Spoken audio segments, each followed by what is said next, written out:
प्रतिदिन नहीं करेंगे तो याद होने के बाद भी हो सकता है हम उसे भूल जाए। तो आपको निरंतर अभ्यास अपना बनाए रखना पड़ेगा सभी। ठीक है, सभी लोग अपना माइक म्यूट रखेंगे, जब जरूरत पड़ेगी तब खोल लेंगे। अब बात कर रहे हैं आज कि अभी तक आपने पढ़ा ग्रह और ज्योतिष में जो 4 चीजें हैं, उन 4 चीजों में सबसे पहले नंबर पर क्या है? नक्षत्र। दूसरे नंबर पर क्या है? ग्रह। तीसरे नंबर पर क्या है? राशि। और चौथे नंबर पर क्या है? भाव। चौथे नंबर पर क्या है? क्या है चौथे नंबर पर? भाव। भाव। बहुत बढ़िया। तो भाव के बारे में मैं आज बात करूंगा कि भाव क्या है ना। कुंडली आप लोगों ने देखी होगी और उस कुंडली के अंदर एक ग्राफ आता है, जो जो कौन सा ग्राफ होता है उसको मैं दिखाऊंगा अभी आपको। ये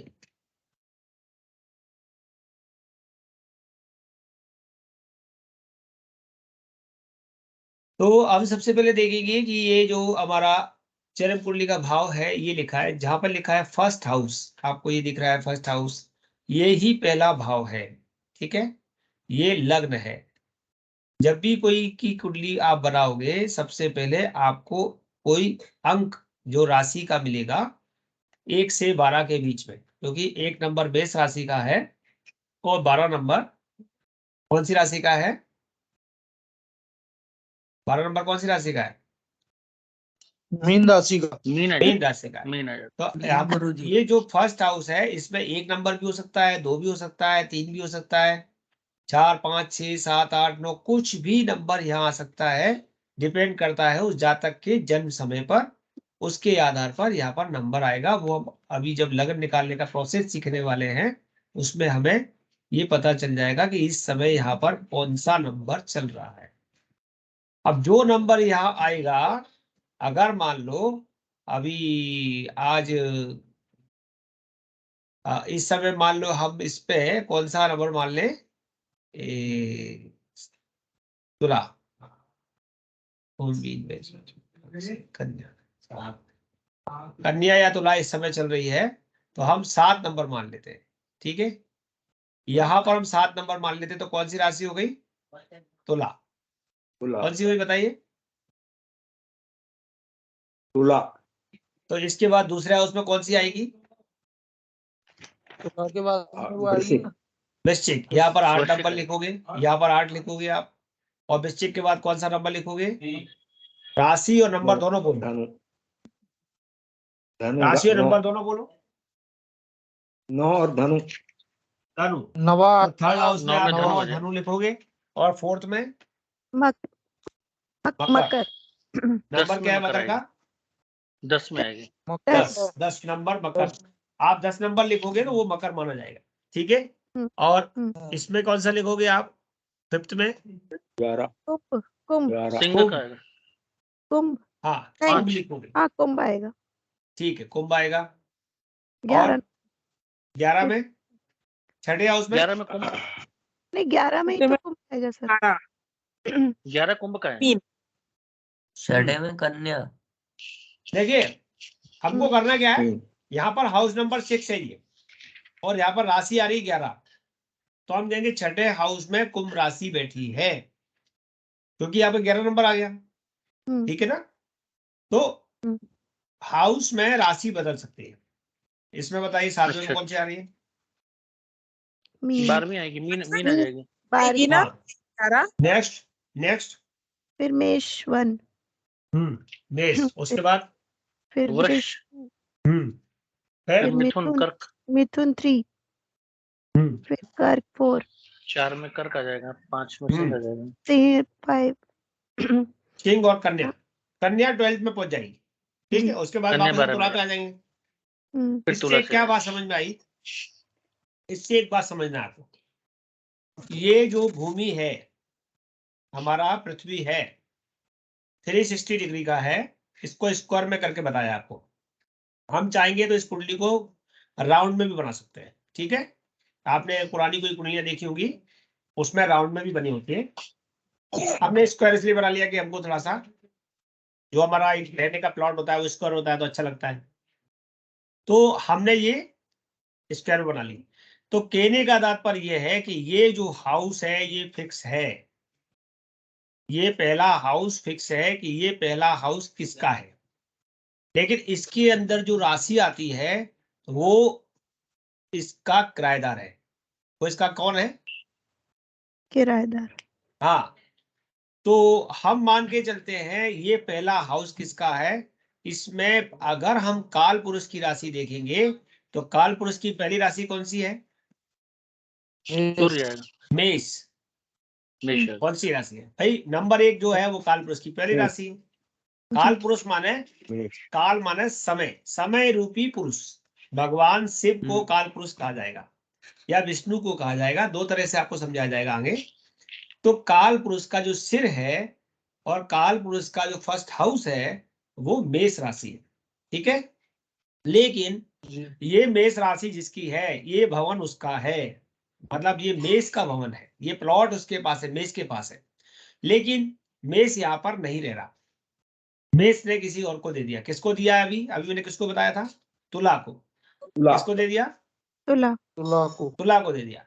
अभी जब हम आगे पढ़ेंगे तो हम पता करेंगे कि तुला के मेष के आपस में रिलेशन क्या है। क्या वो एनिमी है, क्या वो फ्रेंडली है, क्या वो न्यूट्रल है, आपस में सम है। अगर वो सम है, न्यूट्रल है, तो बहुत ज्यादा दिक्कत नहीं है।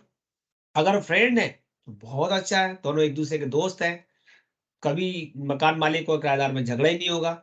इस मकान में जो किराएदार रहेगा अगर वो फ्रेंड है तो इसको अच्छे से मेंटेन करके रखेगा, रखेगा क्या नहीं? बताइए। अगर आप अपने फ्रेंड के घर में रहेंगे या अपने घर में रहेंगे, मान लो इसमें मेष राशि ही होती, तो आप इस घर को अच्छा रखते या तोड़फोड़ करते? अच्छा रखेंगे, नेचुरल। अच्छा रखेंगे। लेकिन आपने जिसको घर दिया है वो आपका शत्रु है, और वो आपके घर का जब खाली करके जाएगा तो क्या हालत करके जाएगा बताएंगे?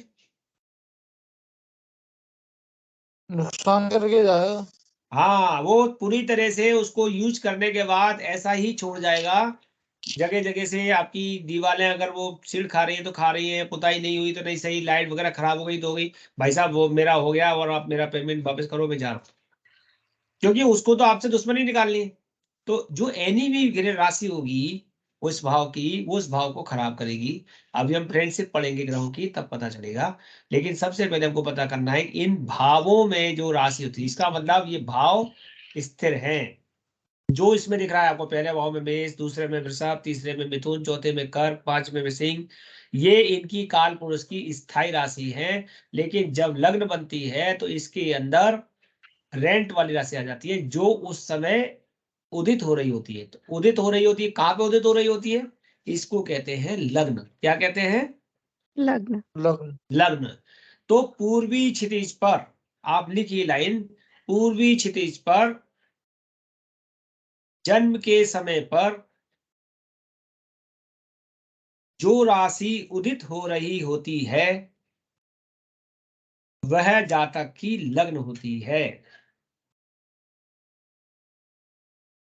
पूर्वी क्षितिज पर जन्म समय पर जो राशि उदित हो रही होती है वह जातक की लग्न होती है। कोई पढ़ के सुनाएगा कि क्या लिखा आपने? पूर्वी क्षितिज पर जन्म के समय जो जन्म राशि के समय उदित जो होती राशि है उदित होती है हाँ, वो उसे राशि लग्न। वो लग्न लग्न। होती है। अब पूर्वी क्षितिज किसको कहते हैं? पूर्वी क्षितिज होता है जैसे सुबह सुबह आप सूर्य को उगते हुए देखिए, तो सूर्य कहां से निकलता है? पूर्व से। पूर्व से। तो आप दूसरी लाइन ये भी लिख सकते हैं कि प्रातः काल सूर्योदय पर, प्रातः काल सूर्योदय पर पूर्व क्षितिज की लग्न होती है। अच्छा। हाँ, यानी सूर्य जिस राशि में गोचर कर रहे होते हैं वही लग्न होती है। तो इस समय सूर्य कौन सी राशि में चल रहे हैं? कन्या। कुंभ राशि में। नहीं नहीं, कन्या नहीं, सॉरी, कुंभ कुंभ राशि में गुरुजी। है कुंभ में है अभी सूर्य। कुंभ हाँ कुंभ में, क्योंकि इससे पहले भी मकर की संक्रांति हुई थी। हम्म हाँ अभी 13 तारीख को कुंभ में दिन सूर्य आ गए, तो कुंभ की संक्रांति हो गई। तो जितने दिन हाँ। तक सूर्य कुंभ राशि में रहेंगे, प्रातः काल की लग्न, पहली लग्न जो होगी वो कौन सी होगी? कुंभ की। कुंभ लग्न होगी। 11 जी। ठीक है। अब कितने भाव हैं आपके सामने? 12, हमारे घंटे कितने होते हैं? 24। 24 अगर 12 भावों को 24 घंटों में बांटा जाए तो एक भाव में कितने घंटे आएंगे? 2। 2 आ जाएंगे। 2 घंटे। इसका मतलब सूर्य एक भाव में 2 घंटे 2 घंटे। रहेगा। कितना रहेगा? 2 घंटे। 2 घंटे। तो 2 घंटे बाद वो किसी दूसरे भाव में चला जाएगा कि नहीं? सिर्फ है? सूर्य गुरुजी, सिर्फ सूर्य? हाँ करेक्ट, सूर्य। अच्छा। अब मैं बता रहा हूँ आपको आगे। आप तो केवल इतना बोलो कि क्या सूर्य दूसरे भाव में जाएगा कि नहीं 2 घंटे बाद? जी। हाँ जैसे जाएगा। घड़ी की सुई आगे बढ़ती है, तो घड़ी की सुई यहां अगर थी तो अगले बार स्टेप उसका क्या होगा? यहां पहुंचेगी। 2 क्लॉक नहीं है। क्लॉक में कहा जाएगी? 2 में। जी। 12th में जाएगी ना? 12th में जी। जाएगी कि नहीं बताइए घड़ी की सुई? हाँ जी हाँ जी। हाँ, तो क्लॉक वाइज घूमेगा। तो ये अगर वो सुबह सूर्योदय मान लो 6 बजे हुआ है, तो 6 बजे से 8 बजे तक कुंभ लग्न है, और 8 बजे सूर्य जो है यहां आ गया, लेकिन वो अपनी राशि को संग में लेके आएगा जिस राशि में वो बैठा है। तो यहां पर आ गई ना कुंभ राशि। कुंभ राशि कहां पहुंच गई? 12th में। कहां पहुंच गई? 12th में पहुंच गई। तो अब कुंभ से पहले कौन सी आती है? मकर आएगी। मकर। मकर। मकर। कुंभ से पहले मकर आती है। मकर को, और मीन कुंभ के में बाद? चली जाएगी। कुंभ के बाद mean mean mean, mean. Sorry mean. Mean. हाँ, बाद में आएगी। मीन। तो यहाँ पर लग्न हो गई मीन। 2 घंटे बाद कुंभ की बजाय कौन सी मीन लग्न हो गई? मीन। मीन। ठीक है। अब हाँ। 2-2 घंटे आप जोड़ते जाइए। ठीक है। अभी सूर्योदय से कितने घंटे हो चुके हैं? अगर सूर्योदय सुबह 7 बजे हुआ था तो अभी कितने हाँ। बज रहे हैं? अभी 21 घंटे हो गए। 21 घंटे हो गए। तो 21 सुबह 21 में से 7 घटा दो, कितने हो गए? 21 में से 7 गए तो बचे 11। 14 सॉरी 14। 14। 21 घंटे 14। कैसे हो जाएंगे? सुबह 7 से अभी शाम का 7 बजे 12 घंटे हो गया। नहीं नहीं, 9 बज और के दो 15 मिनट हो और रहे हैं दो भाई। 14। 9:15 हो रहे हैं। और दो घंटे हुए। और 2 घंटे पकड़ लीजिए तो 14 घंटे होता है। हाँ, तो 14 ही तो बोल रहे हैं। अच्छा 21 सुनाई दिया मुझे। 21 मुझे इसलिए भी। कि आप घड़ी को रेलवे टाइम में क्या बोलोगे? सही बोल रहे हैं वो 21। अच्छा 21 अच्छा आवर्स। अच्छा। अच्छा घंटे आप, बता रहे हैं, टाइम हाँ, बता रहे हैं मतलब। आपको घड़ी जो बोलना है वो इंग्लिश जो रेलवे टाइम की बोलना अच्छा है। जी जी जी, ठीक ठीक। ग्रीनविच जोन बोलना है। तो ग्रीनविच जोन के हिसाब से इस समय 21:20 हो रहे हैं। 21-20 हो गए, ठीक है। लेकिन हमारा सूर्योदय चूंकि 7 बजे हुआ है, तो हम 7 बजे को इसमें माइनस कर देंगे, तो हमारे पास बचे 14 घंटे 20 मिनट। 14-20 जी। 14 घंटे को हम 7 से डिवाइड करें तो कितनी राशि बनी? सॉरी, 2 से डिवाइड करें तो कितनी राशि बनी? 7 आ जाएंगे। 7 बनी। तो मैंने कहा कि अगर हम 7वीं राशि ले रहे हैं तो अभी यहाँ पर मेष, अगर हमको यहाँ कुंभ दिख रही थी, तो कुंभ से 7वीं राशि कौन सी है? कुंभ को मिला के मीन, मेष, वृष, मिथुन, कर्क, सिंह, कौन सी है? सिंह। कन्या। हाँ, सिंह 2 और 7वीं 5। है और 8वीं चल रही है, कन्या राशि। 7वीं सिंह सिंह होगी। 7वीं है, 7वीं हाँ। सिंह आएगी। तो यहाँ पर 8वीं कन्या कन्या लगना आएगा। गई। तो यहाँ पर कन्या लगना गई, 6 नंबर आ गया। अगर आप कहाँ इस पर समय सर? कंप्यूटर में कहाँ डालेंगे, पे? इस कहाँ पे समय आप कन्या कंप्यूटर लगना? खोलेंगे तो उसमें आपको कुंभ लग्न, कन्या लग्न मिल जाएगी। कहाँ पर सर? किस जो भाव आप में? सॉफ्टवेयर में डालते हैं। सॉफ्टवेयर यूज करते हैं कोई? लग्न में कन्या राशि मिलेगी गुरुजी। हाँ, लग्न में कन्या राशि मिलेगी। अच्छा। आप लोग उससे एसेंडेंट हम्म। देखते हैं क्या किसी सॉफ्टवेयर से? कोई मीन्स सर। 2 घंटे बाद चेंज होता जाएगा, नेक्स्ट सही। आता जाएगा। हाँ, 2 yes, घंटे बाद चेंज होता जाएगा। ओके। ये मैं आपको नॉर्मल फॉर्मूला बता रहा हूँ, जनरल फॉर्मूला जी, बता रहा हूँ। जी, अब मैं जी। आपके सबके पास कुंडली है अपनी अपनी हाँ। है, नहीं, तो वो ठीक निकालना है, ठीक पड़ेगा। है। हम्म, अगर आप हाँ। मुझे महीना बताओ और समय बताओ तो मैं आपको बता सकता हूँ कि आपका सूर्य कौन से हाउस में है। अच्छा, बताओ। मैं बताऊं? आपका जन्म, सुकृति जी आपका जन्म कितने बजे का है? मेरा 7:30 बजे शाम का।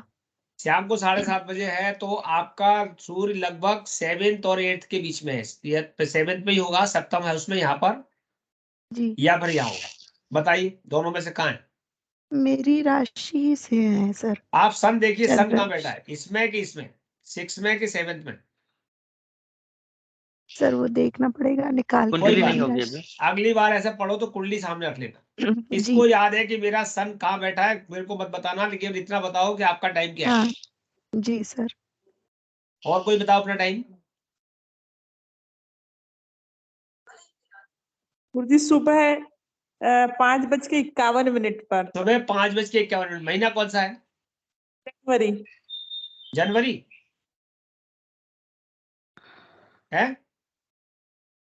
जनवरी सर। ओके, सेकेंड हाउस होगा। ओके। आपका कौन सा है? देखा है हुआ है आपने कुंडली? नहीं देखा, अभी देखूंगी। देख लेना, देख लेना। गुरुदेव मैं बोल सेकेंड थर्ड में होगा, मैक्सिमम सेकेंड में होने की चांस बहुत ज्यादा है। हाँ, क्या बोल रहे हैं? मैं बोल रहा हूँ अनिल पाठक।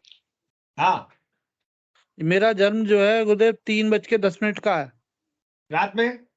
नहीं, दिन में, दोपहर में। दिन में, ओके। आपका हाउस है ये 9th।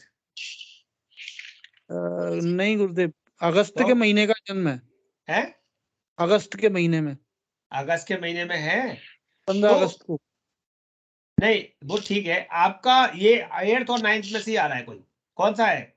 हाँ गुरुदेव, 8th में बैठा है। ओके, तो क्या होगा, वो आपका जो डेट होगा ना, वो 14 के आसपास होगा। कौन सी डेट है?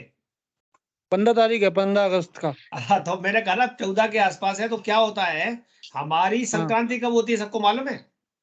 14 तारीख को। हाँ, 14 को होती है। तो कई बार हाँ, क्या होगा कि हमारा टाइम अगर बाउंड्री पे है तो हाँ। हमारे को एक भाव आगे पीछे का हमको गैप मिलेगा। वो हमें अच्छा, गणित करते, इसीलिए गणित करना जरूरी हो जाता है, क्योंकि सूर्य प्रतिदिन कितने डिग्री चलता है? 1 डिग्री। 1 डिग्री चलता है। तो अगर वो 14, ये 13 फरवरी को बदला है, और आज कितनी फरवरी है? आज है हाँ, 17, 18। 17। तो 17 इसका मतलब वो होगा। 4 डिग्री चल चुका है। हाँ, आज वो कुंभ राशि से 4 डिग्री आगे आ गया है। तो ये चीज हमको नोट करनी है। चलिए, मैं केवल इतना बता रहा हूँ कि हमको जो कुंडली देखनी है उसको देखना यहाँ से है। तो सर, यहाँ से देखने का कारण क्या है? कोई क्वेश्चन? सर मैं पूछ गुरुजी। चलेगी भी ना। सर मैं हेलो ये कह रही हूँ। हाँ जी। सर, मैं ये कह रही हूँ, आपने सिर्फ टाइम से कैसे बताया कि ये चीज यहाँ होगी? मतलब आपको मैं तो वो तो आपको देखना सिखाऊंगा ना। मैं बता रहा था ना कि सन की पोजीशन 2-2 घंटे आगे चल रही है। जी, ठीक है, अब तो मैं आपको पूर्वी एक चीज बताता क्षितिज हूँ। पर वो उस देखिए, समय क्या देखिए, था? आपको बता रहा हूँ, आपको बता रहा हूँ, जी। वही सिस्टम बता रहा हूँ। ये फर्स्ट हाउस है, आपको दिख रहा है, मेरा कर्जत दिख रहा है। कहाँ सर? ये सुबह आप इसको अनुमानित 6 से 8 लिख लीजिए। आप ये चक्र बना लीजिए, यहाँ पर लिख जी, लीजिए 6 से 8 का समय हो सकता है। थोड़ा बहुत आगे पीछे हो सकता है, क्योंकि वो सनराइज की स्थिति पर है कि सन 6 बजे आया है कि 7 बजे आया है। सन से 2 घंटे का रेस्ट ले सकते हैं। ठीक है, 6 से 8 लिख लिया। हाँ जी। ये 10th हाउस है, ये दिन में 12 से 2। ठीक है, हम्म, और ये 7th हाउस है, ये शाम को 6 से 8। हम्म, ठीक है, और ये 4th हाउस है, ये रात को 12 से 2। जी, लिखा। अब आप ये मान के चलिए कि ये फर्स्ट हाउस के बाद 1 2 3 4 5 6 और 7, ये रात है। ये क्या है? ये अगर रात। हम इसमें से एक लाइन बीच में खींच दें इस प्रकार से, तो ये वाला जो हिस्सा है ये अंधेरा है, नाइट है। क्या है? हम्म, और इधर वाला हिस्सा है 8th 9th 10th 11th 12th, ये डे है, दिन है। क्या है? प्रकाश वाला समय है। जब सूर्य घूमेगा तो यहाँ से कहा गया यहाँ से फिर यहाँ आ गया, यहाँ से यहाँ आ गया, यहाँ से यहाँ आ गया, यहाँ आते आते यहाँ अस्त हो जाएगा। तो ये कौन सी दिशा है? ये कौन सी बोली थी मैंने, लग्न कौन सी दिशा में होती है? पूर्वी क्षितिज। पूर्वी क्षितिज पूर्वी पर। क्षितिज, जिसका मतलब ये पूर्व है हम्म, और हम्म, पूर्व के सामने कौन सा होता है? पश्चिम। पश्चिम। पश्चिम, ठीक है। और जे हो गया उत्तर, तो 10th कौन सा हो गया? उत्तर। दक्षिण। 10th हो गया दक्षिण। अच्छा, तो फोर्थ उत्तर है। ओके। हाँ, तो जब सूर्य साउथ में होता है तो सबसे ज्यादा गर्मी होती है, मतलब सबसे ज्यादा प्रकाश होता है कि नहीं? हम्म, इस तरीके से यहाँ पर जो सूर्य राउंड कर रहा है पूरी कुंडली में, और उसी हिसाब से दिन रात बदल रहा है। अब रात में यहाँ सूर्य नहीं होता। हम्म, इस तरीके से हमको देखना है लग्न कुंडली का पहला पार्ट कि ये लग्न कुंडली है क्या। अब हम इसी के दूसरे पार्ट में जाएंगे, ठीक है। ये फर्स्ट हाउस है, इसका नाम है तन। लिख लो, इसका नाम क्या है? तन। जी। तन माने क्या होता है? शारीरिक बनावट। हाँ, शरीर, शरीर, हम्म, शरीर, चेहरा, मुखौटा। तो जी। किसी का चेहरा देखे बगैर क्या आप उसके बारे में बता सकते हो? जी गुरुजी। बता सकते हो क्या? जी। उसके अच्छा, जितने भी लक्षण। हाव भाव प्रकट होते हैं जी वो चेहरे से होते हैं। जी। तो आपको सबसे पहले लग्न देखना है, उससे उसके शरीर की बनावट का पता चलेगा, उसके चेहरे का पता चलेगा। वो लंबा है, गोरा है, काला है, उसका चेहरा गोल है, बहुत छोटा है, बहुत बड़ा है। यहाँ पर बैठी हुई राशि के जो भी सिग्निफिकेशन आपको पढ़ाए जाएंगे उसके आधार पर आप बता पाएंगे कि जातक का चेहरा बड़ा है, छोटा है, लंबा है, सर उठा हुआ है, माथा उठा हुआ है, ठोड़ी उठी हुई है, कान उठे हुए, कैसा है। ये आप जातक के चेहरे की बनावट देखेंगे। जी। क्या क्या देखेंगे जरा बताइए।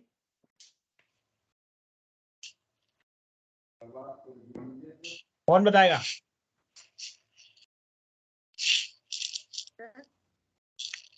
है क्या बताना है सर? इस लग्न से हम क्या क्या देखेंगे? अभी मैंने जितनी बातें बताई थी। शारीरिक चेहरा चेहरा, और मुखौटा, शारीरिक बनावट। बल की शारीरिक चेहरा, बनावट। उसके हाव भाव, शारीरिक बनावट। हाँ, चेहरे की बनावट। तो अगर किसी का हमने चेहरा हटा दिया, यानी गर्दन हटा दी, सर हटा दिया, तो उसकी पहचान नहीं हो पाएगी। इसीलिए सबसे पहले हमें जातक की लग्न चाहिए होती है। क्या चाहिए होती है? लग्न। इसीलिए हम जन्म कुंडली में लग्न कुंडली को सबसे पहले देखते हैं कि ये है कौन। बहुत सारी आपके सामने वो रख दी जाएंगी बूथ, मतलब स्टैच्यू, लेकिन उनका सर हटा देंगे तो आप पहचान ही नहीं पाओगे। और जैसे ही सर लगा देंगे तो आपको नहीं, ये इसका है, ये इसका है, ठीक है। लेकिन इस शरीर को, केवल चेहरे को चेहरा होने से काम तो नहीं चलेगा। इस शरीर के पोषण के लिए आपको क्या चाहिए? आपको इसके लिए चाहिए धन। चाहिए कि नहीं? जी। तो ये दूसरा भाव है धन। पहला आपने लिखा तन, दूसरा क्या है? धन। धन। तो धन, कोष, कुटुंब। कुटुंब माने आपके चाचा, ताऊ, बाबा, दादा, सब, ऑल। कुटुंब होता है पूरा बड़ा परिवार, और परिवार होता है केवल माता पिता और हम। तो ये है सेकेंड हाउस, कुटुंब, ठीक है। अच्छा। धन, फिक्स धन, एफडी, पुरानी संपत्ति, पैतृक संपत्ति, बहुत सारी चीजें इसमें छुपी हुई है। जैसे लग्न में बहुत सारा छुपा है, ऐसे इसके अंदर। तो इसको हम केवल नाम दे रहे हैं धन। तो पहला हुआ तन, दूसरा हुआ धन, और तीसरे का नाम है सहज। सहज, ऐसे HAJ, सहज। सहज कहते हैं पराक्रम को, सहज कहते हैं बंधु मित्रों को, सहज कहते हैं आपके द्वारा किए गए प्रयासों को, आपको सहयोग करने वाले लोगों को। तो जब आप हैं, यानी जातक है, उसका शरीर दिख रहा है, उसके पास धन भी है, लेकिन उस धन का यूज करने के लिए अगर उसका पराक्रम नहीं है, उसके पास उसके अच्छे भाई नहीं है छोटे और अच्छे मित्र नहीं है, तो वो उस धन को लेकर के भी सुखी नहीं हो सकता। हो सकता है क्या? नहीं। आपके पास धन हो, लेकिन है ना, आपको चलो मतलब पूर्वजों ने धन दे दिया, लेकिन आप जब तक स्वयं पराक्रम नहीं करेंगे आपको खुशी नहीं मिलेगी। ठीक है, और वो धन है तो आप थोड़ा थोड़ा घूमने भी जाएंगे, तो छोटे छोटे प्रवास। इसलिए तीसरा भाव है सहज। अब जब आपको तन मिला, शरीर मिला, धन मिला, आपको छोटे भाई बंधु मिले, मित्र मिले, अब इनके बाद आपको चाहिए सुख। सुख चाहिए जातक को, तो ये सुख का भाव है चौथा। आप लिखो इसको सुख। सुख कितने प्रकार का होता है? सबसे पहला सुख कहाँ से मिलता है? निरोगी काया। निरोगी काया। निरोगी काया। है? निरोगी काया। स्वास्थ्य। स्वास्थ्य। नहीं नहीं, बच्चे को सबसे पहला सुख कहाँ से मिलता है?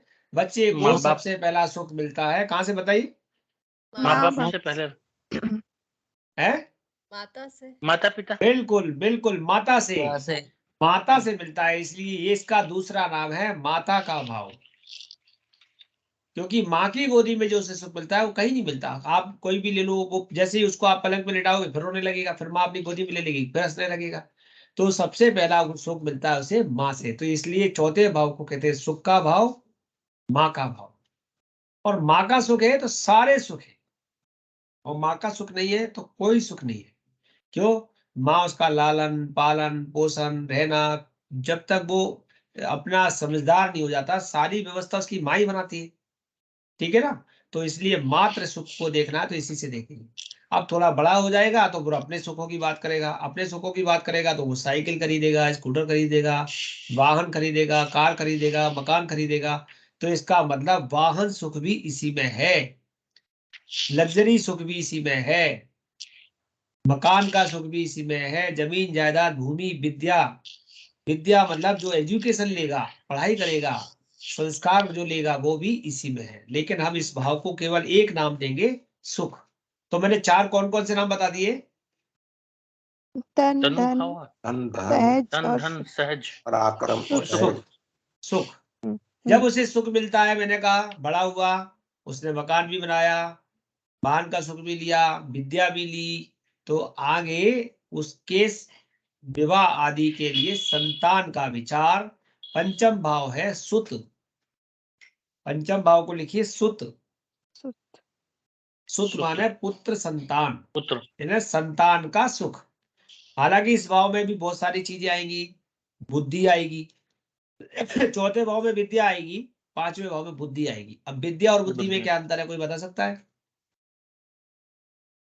गुरुजी विद्या तो हम लोग ग्रहण करते हैं और बुद्धि हमारे पास जो हमारे पास हाँ, बाय बर्थ पहले से होती होती है। बाय बर्थ होती है। और दूसरी बात, बुद्धि जो होती है वो हमें तर्क क्षमता देती है, मतलब किसी काम को करने के जी। लिए अंदर से अपने आप जागती है।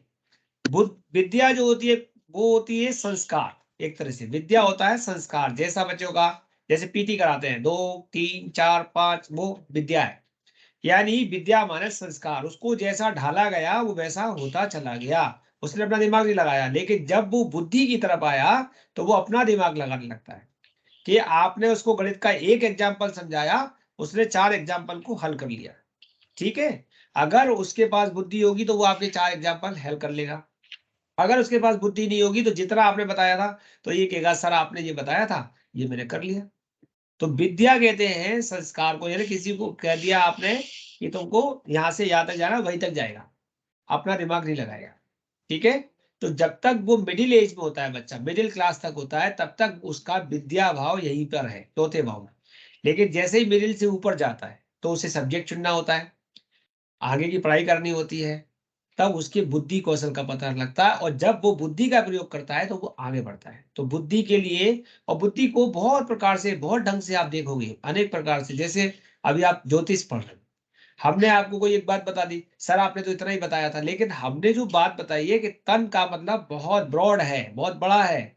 अब आप उसे ब्रॉड वाले स्तर को अपने दिमाग में रखो। लेकिन आपने नहीं नहीं आपने तन बोला था तो हम तो केवल तन पे ध्यान दे रहे नहीं। अब आपकी बुद्धि पर देखा जाएगा कि आप उसे कितना फैला पा रहे हो। आप उसे किन किन जगहों पर लगा पा रहे हो। आपने हमने कहा कि तन लगाना है तो केवल आपने कहा था कि साहब जातक पे लगाना, जातिका पे नहीं लगाना। अरे जातक पे भी लगेगा, जातिका पे भी लगेगा। अगर हम किसी भवन का वास्तु देख रहे हैं तो वहां भी लगेगा। अगर हम किसी वाहन पे लगा रहे हैं तो उसका भी चेहरा इसी से बनेगा।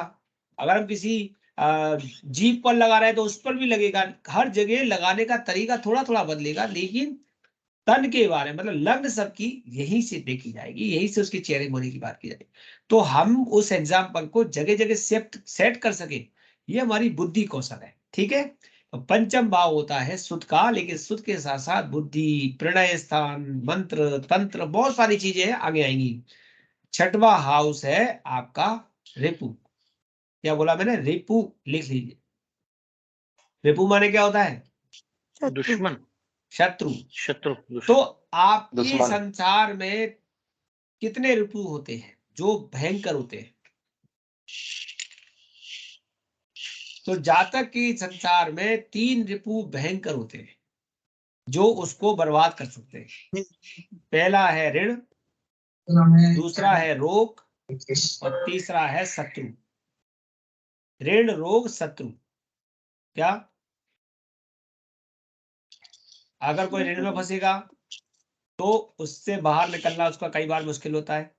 बीमारी कोई गहरी किसी को घेर ले तो उसका बाहर निकलना मुश्किल होता है। और शत्रु उसे कोई ऐसा मिल जाए जो उसको जीने ना दे तो वो भी उसके लिए मृत्यु तुल्य हो जाता है। तो छठा भाव है रिपु, और रिपु तीनों संदर्भों में देखेंगे तो अर्थात ऋण, रोग, शत्रु से घिरा। अब वो उससे बच सकता है नहीं बच सकता है, तो ये चीजें इसी भाव में देखेंगे। ठीक है।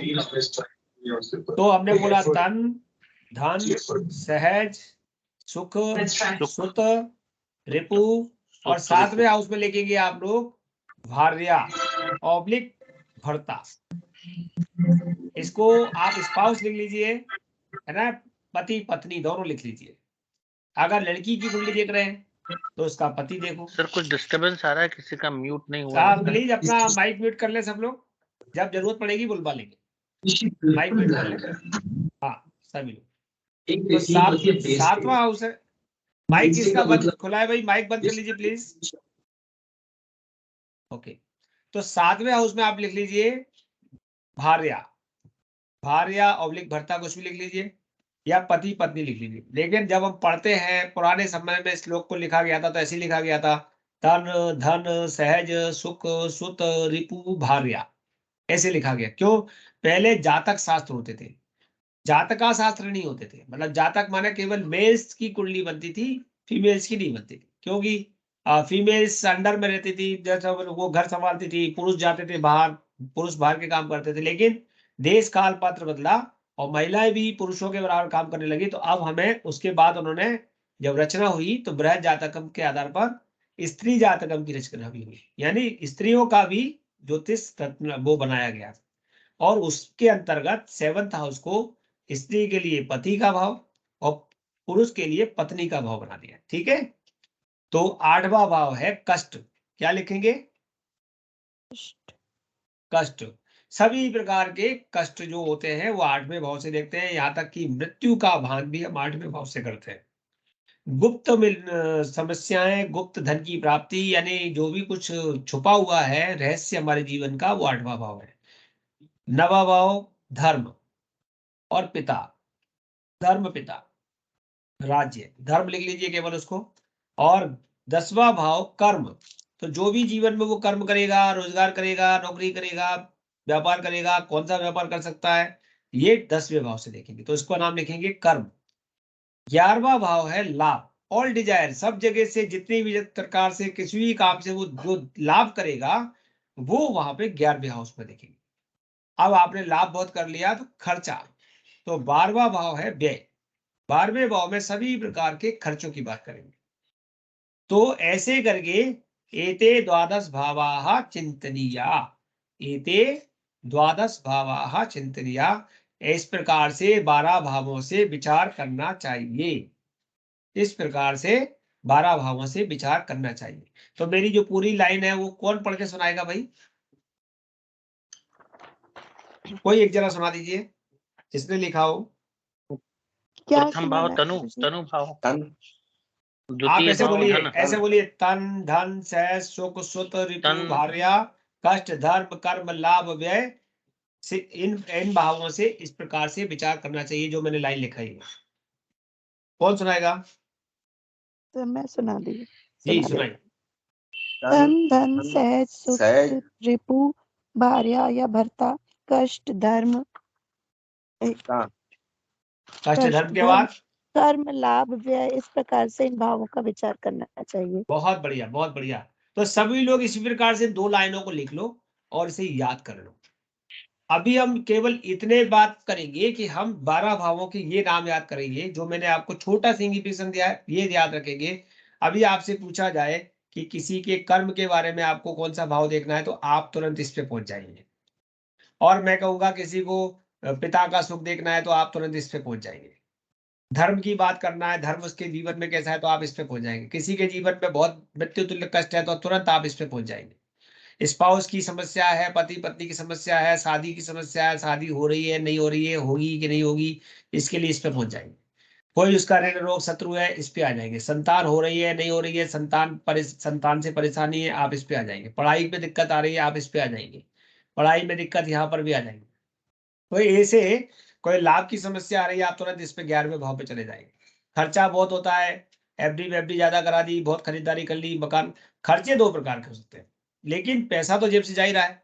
तो अच्छे खर्चे भी हो सकते हैं, बुरे खर्चे भी। इसके लिए हम धीरे धीरे इसको बढ़ेंगे जब आगे, तब हम इसको अच्छे से विस्तार से समझेंगे। ठीक है, अब हम इसके बारे में आगे की बात करते हैं कि इसमें और क्या देखना चाहिए। आ गया ये। तो ये जो हम देख रहे थे पहले, ये आपके सामने पूरी कुंडली थी। इसके अंदर आपके सामने जो 4 जो बीच के भाव हैं, इनका नाम क्या है? केंद्र केंद्र। तो 1 4 7 और 10, पहला भाव, चौथा भाव, 7वां और 10वां। तो आप लिखिए 1 4 7 10 भाव केंद्र कहलाते हैं। अगर आपको याद है तो अच्छी बात है, नहीं लिखे जो एकदम नए सिरे से पढ़ रहे हैं, वो लिख लें कि ये सेंटर होते हैं, मतलब ये 4 केंद्र बिंदु होते हैं। और केंद्र सबसे अच्छे कहे जाते हैं, लेकिन केंद्रों से भी अच्छे कुछ होते हैं, उसके बारे में बात करते हैं। केंद्र का मतलब क्या है, क्यों है ये केंद्र? ये केंद्र इसलिए कि केंद्र बिंदु मतलब जहां से सारा कुछ आकलन करेंगे। ये आप है कि नहीं? बोलिए हाँ। जी हाँ। और जे आपका स्पाउस है, पार्टनर है, पति पत्नी जो भी है।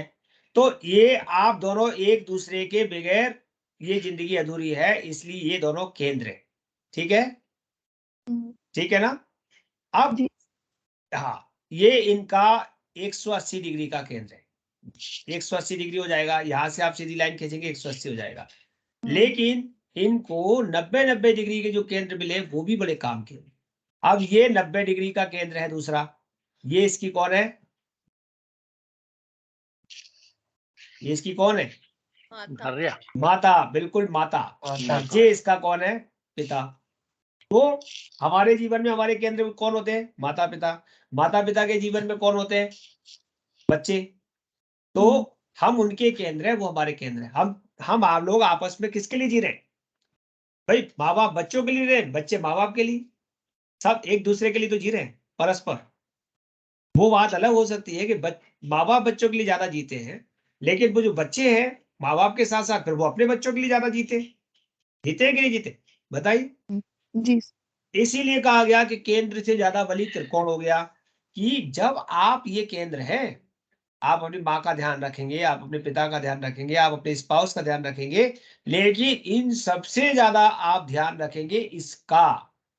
ये कौन सा भाव है? सुत भाव। पंचम। और इनको कहेंगे हम त्रिकोण। ये देखिए ट्रेंगल बन गया आपके सामने, त्रिकोण। तो आप ये बताइए कि आप जब हमारा बच्चा हमारे सामने हो, ठीक है, माँ भी बैठी है, पिता भी बैठे हैं, पति या पत्नी भी बैठा है, लेकिन अगर बच्चे को कष्ट आ रहा है और इन दोनों तीनों को भी आ रहा है, तो सबसे पहली प्रायोरिटी किसकी तरफ जाएगी? आप, मुझे लगता है सबसे पहली बच्चे की तरफ जाएगी। क्यों? आपको मालूम है ये लोग तो थोड़े से समझदार हैं, बड़े हैं, ये अपने आप को संभाल लेंगे, लेकिन ये नहीं संभाल पाएगा। बताइए, ऐसा लगता है? जी। तो हमारे लिए त्रिकोण सबसे ज्यादा बलवान हो गया। इसका मतलब हमारा पूरा ध्यान कहाँ चला गया? बच्चे पर। इस पे गया। तो ये आप हैं और ये आपका बच्चा है, तो ये यहां से कौन सा भाव है जी? कौन सा है? लग्न पांचवा से सूत्र, ये भाव नंबर कौन सा है? पांचवा। पांचवा। पंचम भाव अब आएगा, यहां उत्तर से भाव। ये जो त्रिकोण है ये कौन सा भाव है? ये भी यहाँ से नवा। 5 है गुरुजी। पांचवा। सर ये और पिता यहां का से ये वाला जो भाव है ये कौन सा भाव है?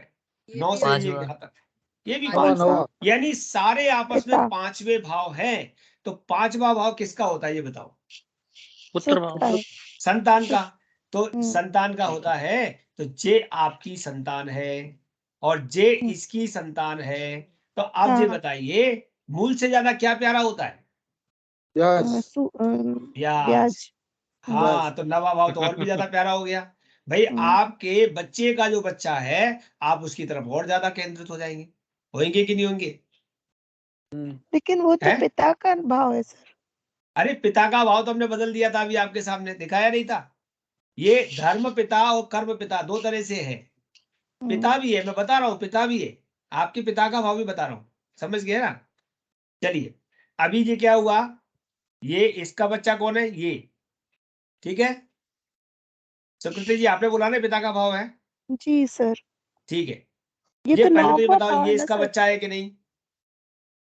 कौन? ये इसकी संतान ये होगा कि नहीं? 5वां भाव, 9वां भाव होगा कि नहीं? अगर हम 5वें से 5 भाव गिनेंगे हाँ, तो कौन सा 5वें भाव से आएगा? काउंट करे तो बराबर होगा, 5वां भाव आएगा ये। संतान होगी। अब इसकी संतान कौन है?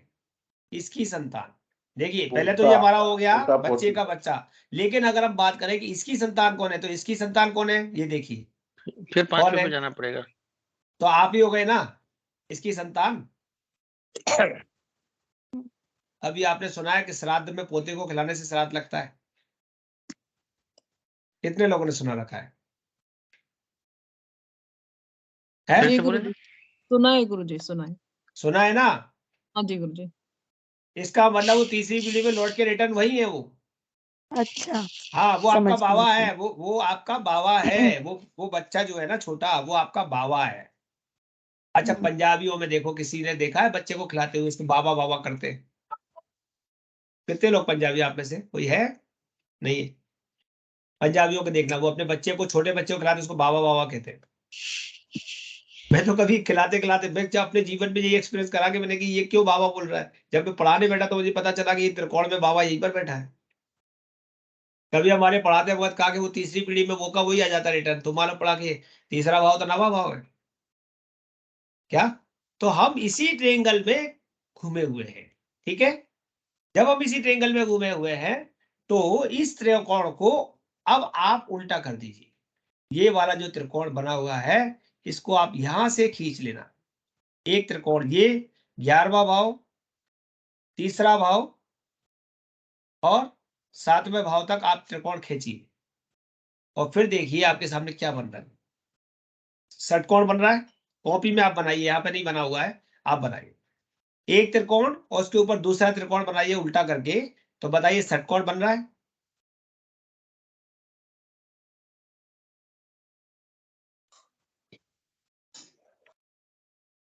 बन रहा है कि नहीं? जी इस गुरुजी कुंडली पे मत बनेगा। जाइए, अपने तरीके से बना लीजिए। एक त्रिकोण, उसके ऊपर उल्टा दूसरा त्रिकोण बना दीजिए। ऊपर वाला हिस्सा नीचे कर दीजिए, नीचे वाला ऊपर कर दीजिए। कोई ने बनाया? जी गुरुजी। बन गया? षटकोण नहीं बन गया? हाँ बन गया। बन गया। इसके बीच में एक बिंदी रख दीजिए, एकदम सेंटर में।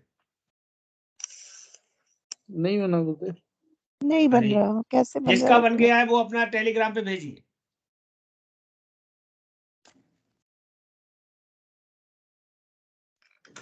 इसका बना है, मैं देखता हूँ। बन तो गया था। बन गया ना? जी हाँ।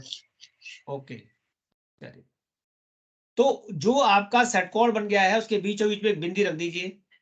जी और देखिए कैसा लग रहा है, ऐसी कोई चीज आपने देखी है क्या कैसे पूछ- पूजा पाठ में? ऐसी कोई चीज देखी है क्या आपने?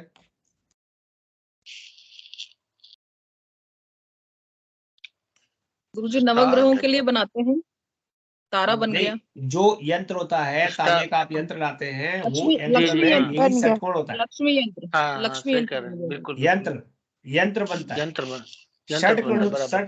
षटकोण बिंदु समायुक्तम, ऐसा उसका वो कहा गया है, अर्थात ये बीच में इसकी ऊर्जा है। तो ये षटकोण बना कैसे? ये आप थे, ये आप थे, ये आपका त्रिकोण, और ये आपका स्पाउस है, ये उसका त्रिकोण। क्या? आप और आपका स्पाउस, यानी अगर आप पुरुष हैं तो आपकी पत्नी, तो पत्नी का पांचवा भाव कौन सा हो गया? ये। नवा कौन सा हो गया? ये। हो गया कि नहीं? बताइए। जी जी बिल्कुल सप्तम से बिल्कुल। पांचवा भाव 11वां, और सप्तम से नवा भाव तीसरा। जब इनको आप तीसरा। दोनों को जोड़ेंगे तो थर्ड मतलब आपका, और बीच जब दो ऊर्जा मिल गई तो बीच में बिंदु आया, तो वहां पर ऊर्जा इकट्ठी हुई कि नहीं? वो बिल्कुल ऊर्जा है आपको आगे ले जाने वाली। तो त्रिकोण के अंदर सबसे ज्यादा ऊर्जा है, यानी जब हम केंद्र और त्रिकोण की बात करेंगे, अभी आपके सामने बात आई होगी कभी पढ़ाते वक्त, मूल त्रिकोण राशि में ग्रह बैठा हो, बोला था क्या? मूल त्रिकोण भी पढ़ाने का सर? मूल त्रिकोण राशि, जैसे कौन सी राशि किसकी किस ग्रह की मूल त्रिकोण है, ऐसा पढ़ने में आया था कि नहीं? अभी पढ़ाएंगी मैडम, अभी अभी पढ़ाया नेक्स्ट नहीं। हाँ, क्लास में पढ़ाएंगे। मतलब आपके अगली सामने क्लास ऐसा शब्द आया था कि नहीं? हाँ शब्द आया। आया था। आया था ना? तो आपको हाँ। वहां पर मूल का मतलब है केंद्र भाव। मूल का मतलब कौन सा है? केंद्र भाव। केंद्र भाव। और त्रिकोण का मतलब कौन सा है? स्क्रीन आ रही है कि चली गई? आ रही है। अब आ रही है। चली गई, ओके। नहीं, मैं उसको सही करता हूँ क्योंकि वो क्या हुआ है, थोड़ा सा वो हो गया है। ओके, तो मूल का मतलब है केंद्र भाव, अर्थात उसकी केंद्र राशि, ग्रह की केंद्र राशि, ठीक है, या ग्रह की त्रिकोण राशि। उसको जब ग्रह अपनी केंद्र राशि या त्रिकोण राशि से स्वामित्व करता है, उसे कहते हैं मूल त्रिकोण। और मैंने अभी आपको बताया सबसे ज्यादा ऊर्जा किसमें होती है? केंद्र और त्रिकोण में। तो केंद्र को सबसे अच्छा माना गया है, त्रिकोण को उससे भी अच्छा माना गया है। यानी कि किसी की कुंडली में ग्रह केंद्र त्रिकोण से ज्यादा संबंध बनाते हों, उसमें बैठे हों, तो ज्यादा शुभ फल होने की संभावना बन जाएगी। क्या? और अगर किसी के केंद्र त्रिकोण खाली है, तो समझ लीजिए उसके जीवन में समस्या ज्यादा बढ़ जाएगी। तो ऐसी कुंडली ढूंढना अपन लोगों की कि किनकी कुंडलियां ऐसी जिनमें केंद्र में कोई ग्रह नहीं है, या किसकी कुंडली ऐसी है जिसकी त्रिकोण में कोई ग्रह नहीं। अपनी जानने वालों की कुंडली, केवल अपनी संतान और पति की कुंडली मत रखना, या पत्नी की मत रखना, बाकी किसी की भी रख लेना। क्या बोला मैंने? पढ़ते वक्त 2-3 कुंडलियों को छोड़ के बाकी सब कुंडली रखो। कौन कौन सी नहीं रखना? अपने फैमिली मेंबर्स की नहीं रखना। हाँ, फैमिली मेंबर्स में, हाँ बिल्कुल ठीक। क्योंकि अगर आप देखते वक्त आपको कुछ ऐसा लगा, कुछ अच्छे संकेत नहीं लगे, तो आप चिंतित हो जाएंगे, परेशान हो जाएंगे, अरे बच्चे कोई सही कह समस्या रहे है। हैं। इसलिए कभी भी अपनों के बारे में चिंता करनी हो तो आप हमें दिखाइए, या आपको लगता है कि ये बंदा अच्छा है उसे दिखाइए। क्योंकि जब भी हम अभी ज्योतिष पढ़ाते वक्त ये भी बात बताएंगे कि आप जब किसी को बोलते हो तो आप उसे किस प्रकार से ऐसा बताएं कि सामने वाले को, सामने वाले का समाधान भी हो जाए और वो चिंतित भी ना हो। ठीक है? तो कभी आप मित्रों की रख लो, अपनी खुद की रख लो, कोई दिक्कत नहीं। अपने आप से नहीं घबराता आदमी, मुझे कुछ हो जाए ये नहीं सोचता, लेकिन वो अगर उसे लगा कि उसका जो फैमिली मेंबर है उसको कुछ हुआ, तो वो घबराहट उसे बहुत ज्यादा होती है कि नहीं होती आप लोगों को? है?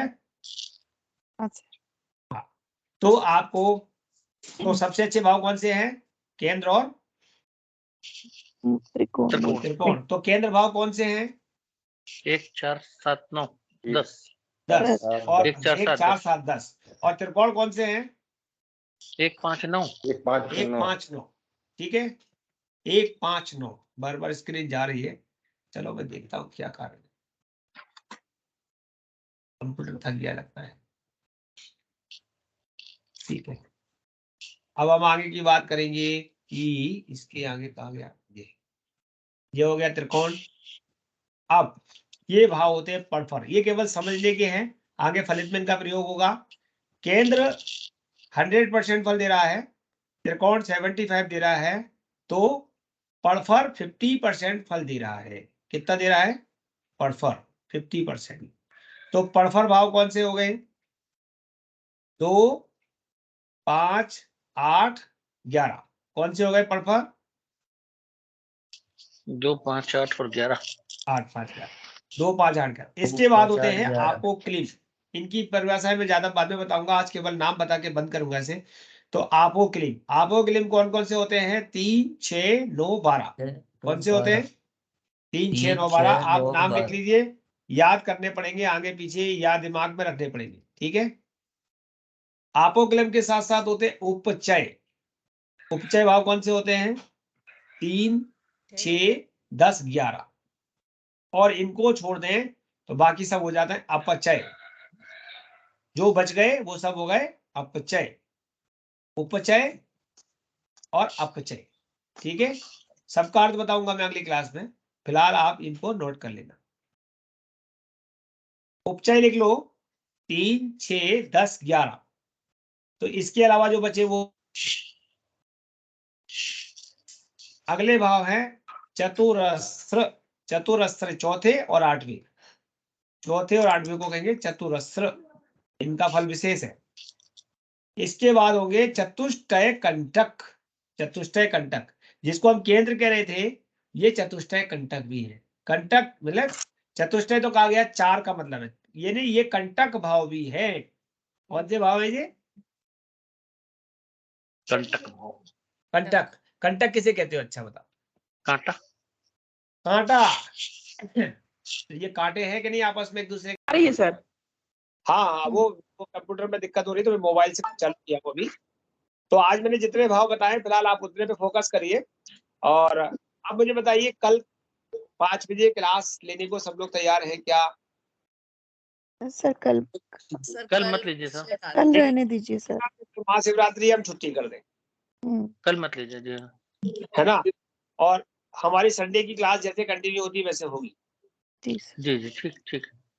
तो फिर हम कल की क्लास की घोषणा करते हैं, संडे की क्लास होगी। और मैं बीच बीच में आपकी 9 बजे की क्लास लूं तो सब लोग तैयार हैं क्या? जी हाँ जी, गुरुजी, हाँ जी गुरु जी जी। बिल्कुल। तो मैं मैक्सिमम आपको रात में 9 बजे की क्लास बीच एक दिन छोड़ के लूंगा, ठीक है। ठीक है गुरु जी। उसके लिए सूचना मैं आपको सुबह डाल दिया करूंगा, आपकी क्लास में सुबह सूचना मिल जाया करेगी, जिससे आप प्रिपेयर रहेंगे कि आपकी क्लास। रिकॉर्डिंग भी चाहिए। हाँ, सर रिकॉर्डिंग सर 1 आवर की होगी 9 बजे वाली क्लास? है जी। 1 घंटे की होगी सर 9 वाली क्लास? हाँ, 1 घंटे 1.5 घंटे जितनी देर चल जाए। वो तो अभी वो काम नहीं कर रहा था, नहीं तो मेरे क्लास का तो कोई टाइम फिक्स नहीं है, जितनी देर भगवान चला रहे। जी आप लोगों का जी मन सर। लग रहा है, मन लगा रहे तो करते रहेंगे हम, कोई दिक्कत गुरुजी ठीक है। रिकॉर्डिंग मिल जाएगी इस क्लास की? भेजूंगा, इसकी रिकॉर्डिंग हुई होगी, भेजूंगा, ठीक है। तो आज सर्वे वन तो करते हैं।